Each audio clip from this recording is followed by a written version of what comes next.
আল্লাহ সুবহানাহু ওয়া তাআলাকে সর্ব অবস্থায় ডাকতে হবে। আল্লাহ সুবহানাহু ওয়া তাআলা বলেন, তোমরা আমাকে ডাকো, আমি তোমাদের ডাকে সাড়া দিব। যদি কোনো কিছুর চাওয়ার প্রয়োজন হয়, চাইতে হবে একমাত্র আল্লাহ সুবহানাহু ওয়া তাআলার নিকট। যেমন আল্লাহ সুবহানাহু ওয়া তাআলা বলেন, তোমরা আমাকে ডাকো, আমি তোমাদের ডাকে সাড়া দিব। সূরা মুমিন 24 পারা 60 নম্বর আয়াতের মধ্যে আল্লাহ সুবহানাহু ওয়া তাআলা ফরমান, ওয়াকালা রাব্বুকুম উদউনি আস্তাজিব লাকুম। ওয়াকালা রাব্বুকুম উদউনি, তোমাদের পালন কর্তা বলেন, তোমরা আমাকে ডাকো, আস্তাজিব লাকুম, আমি তোমাদের ডাকে সাড়া দিব। এজন্য কোনো কিছু চাওয়ার প্রয়োজন হলে একমাত্র আল্লাহ সুবহানাহু ওয়া তাআলার নিকটে চাইতে হবে। কারণ আল্লাহ সুবহানাহু ওয়া তাআলার চাইতে বান্দাকে কেউ বেশি মহব্বত করতে পারে না। আল্লাহ সুবহানাহু ওয়া তাআলা বলেন, তোমরা যদি আমাকে ছাড়া যদি অন্য কারো কাছে চাও, তাহলে সে তোমাকে কোনো ক্ষতিও করতে পারবে না, আবার উপকারও করতে পারবে না। যদি তুমি এমন কাজ করে থাকো, তাহলে তুমি জালেমদের অন্তর্ভুক্ত হয়ে যাবে। যেমন আল্লাহ সুবহানাহু ওয়া তাআলা ফরমান, সূরা ইউনূস 11 পারার 10 নম্বর সূরার 106 নম্বর আয়াতে ফরমান, ওয়ালা তাদউ মিন দুনিল্লাহি মা লা ইয়ানফাউকা ওয়ালা ইয়াদুররুকা ফাইন ফালতা ফাইন্নাকা ইযম মিনাজ জালিমিন। আল্লাহ সুবহানাহু ওয়া তাআলা বলেন, তোমাদের পালন করতে নির্দেশ, তোমার রবের নির্দেশ, এমন কাউকে ডাকবে না যে তোমাকে উপকার করতে পারে আবার অপকারও করতে পারে। অর্থাৎ তোমার ফায়দাও করতে পারবে না, আবার তোমাকে ক্ষতিগ্রস্ত করতে পারবে না। যদি তুমি এমন কাজ করো, তাহলে তখন তুমি জালেমদের অন্তর্ভুক্ত হয়ে যাবে। এই জন্য আল্লাহ সুবহানাহু ওয়া তাআলাকে ডাকতে হবে। আল্লাহ সুবহানাহু ওয়া তাআলার সাথে কাউকে অংশীদার করা যাবে না। যেমন জাবের রাদিয়াল্লাহু আনহু হতে একটি হাদিস বর্ণিত আছে, রাসূলুল্লাহ সাল্লাল্লাহু আলাইহি ওয়াসাল্লাম বলেন, দুটি জিনিস একটি জিনিস অপর জিনিসকে আবশ্যক করে তোলে। তখন সাহাবায়ে কেরাম আরজ করিলেন, ইয়া রাসূলুল্লাহ সাল্লাল্লাহু আলাইহি ওয়াসাল্লাম, আবশ্যককারী দুটি জিনিস কি? তখন নবী আলাইহিস সালাম ফরমান, আবশ্যককারী দুটি হচ্ছে, যদি কোনো ব্যক্তি আল্লাহ সুবহানাহু ওয়া তাআলার সাথে শিরিক করে মারা যায়, সে ব্যক্তি জাহান্নামে যাবে, নাউযুবিল্লাহ। আর যদি কোনো ব্যক্তি আল্লাহ সুবহানাহু ওয়া তাআলার সঙ্গে শিরিক না করে মারা যাবে, সে জান্নাতে যাবে। আন জাবির রাদিয়াল্লাহু আনহু قال, হযরত জাবির রাদিয়াল্লাহু আনহু হতে বর্ণিত, قال রাসূলুল্লাহ সাল্লাল্লাহু আলাইহি ওয়াসাল্লাম, রাসূলুল্লাহ সাল্লাল্লাহু আলাইহি ওয়াসাল্লাম ফরমাইছেন, সিনতানি মুজিবাতান, দুটি জিনিস অপর জিনিসকে আবশ্যক করে তোলে। قال রাজুলুন, এক সাহাবী জিজ্ঞেস করিলেন, ইয়া রাসূলুল্লাহ মাল মুজিবাতান, আবশ্যককারী দুটি জিনিস কি?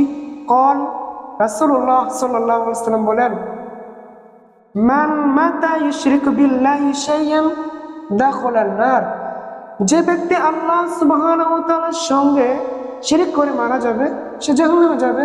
ওয়ামান মাতা লা ইউশরিকু বিল্লাহি শাইয়ান দাখালাল জান্নাহ, আর যে ব্যক্তি আল্লাহ সুবহানাহু ওয়া তাআলার সাথে শিরক না করে মারা যাবে, সে জান্নাতে যাবে।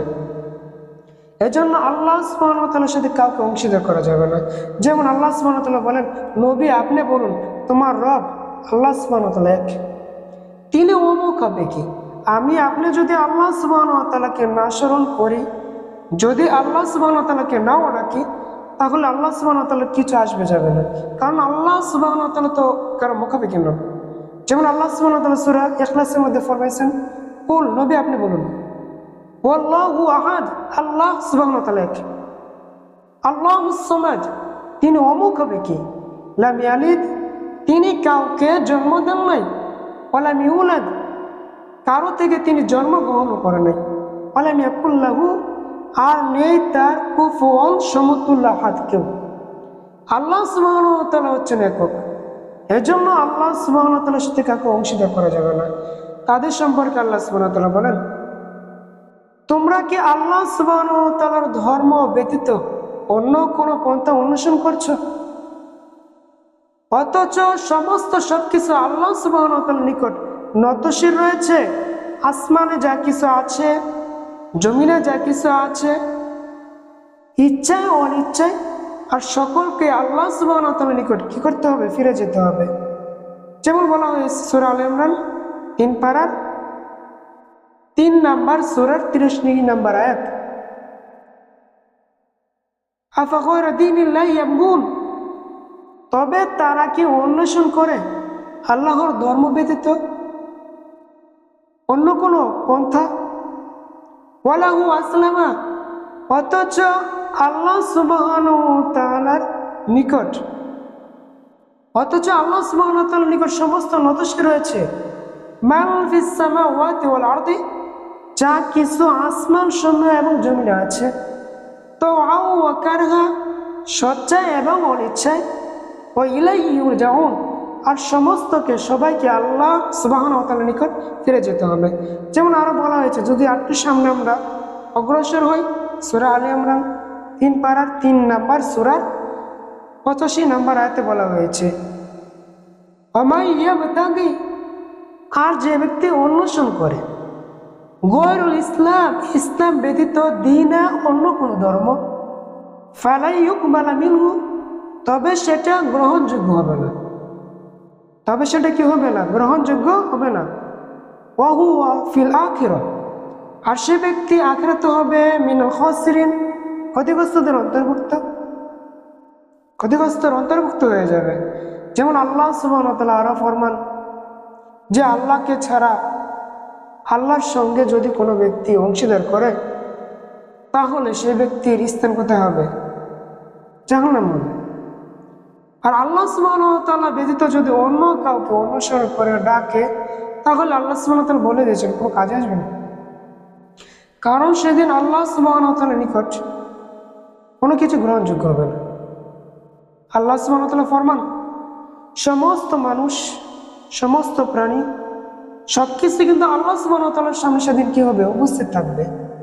যেমন আল্লাহ সুবহানাহু ওয়া তাআলা আরো বলেন, সূরা নাবা 30 পারা 78 নম্বর সূরা 38 এবং 39 নম্বর আয়াতে বলা হয়েছে, ইয়াওমা ইয়াকুমুর রূহু ওয়াল মালাইকাতু সাফফা লা ইয়াতাকাল্লামুনা ইল্লা মান আযিনা লাহু রাহমান ওয়া ক্বালা সাওয়াবা।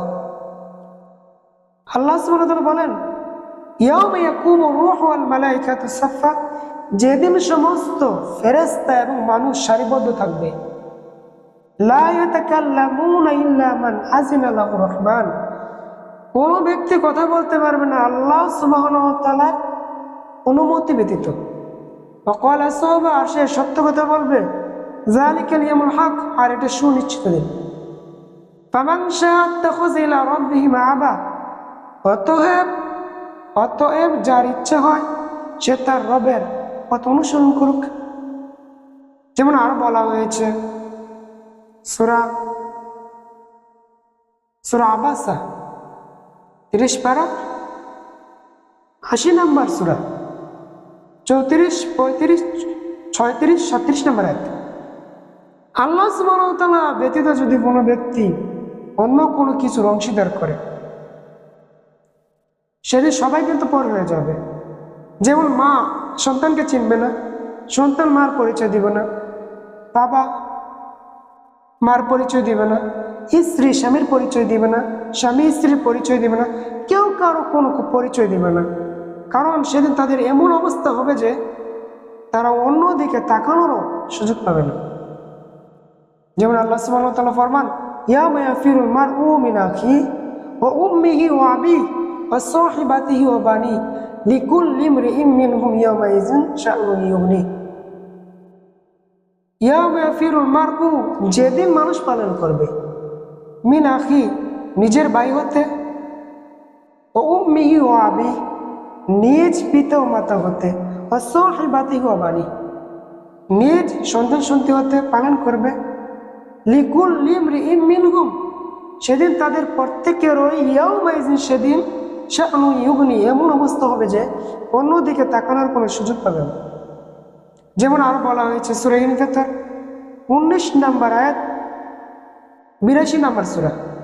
এখানে আল্লাহ সুবহানাহু ওয়া তাআলা বলেন, ইয়াওমা লা তামলিকু নাফসুন লিনাফসিন শাইআ ওয়াল আমরু ইয়াওমাইযিন লিল্লাহ। ইয়াওমা, সেদিন, লা তামলিকু নাফসুন, কোনো ব্যক্তি মালিক হবে না, লিনাফসিন, অন্য কোনো ব্যক্তির জন্য, শাইআ, কোনো কিছুর, ওয়াল আমরু, আর সমস্ত নির্দেশ, ইয়াউমাইযিন, সেদিন, লিল্লাহ, একমাত্র আল্লাহ সুবহানাহু ওয়া তাআলা। এজন্য আল্লাহ সুবহানাহু ওয়া তাআলার সঙ্গে কাউকে শিরিক করা যাবে না, অংশীদার করা যাবে না। একমাত্র যা কিছু চাইতে হবে আল্লাহ সুবহানাহু ওয়া তাআলার নিকট চাইতে হবে, কারণ সেদিন কেউ কারো কোনো উপকার করতে পারবে না, কেউ কারো কোনো কাজে আসবে না।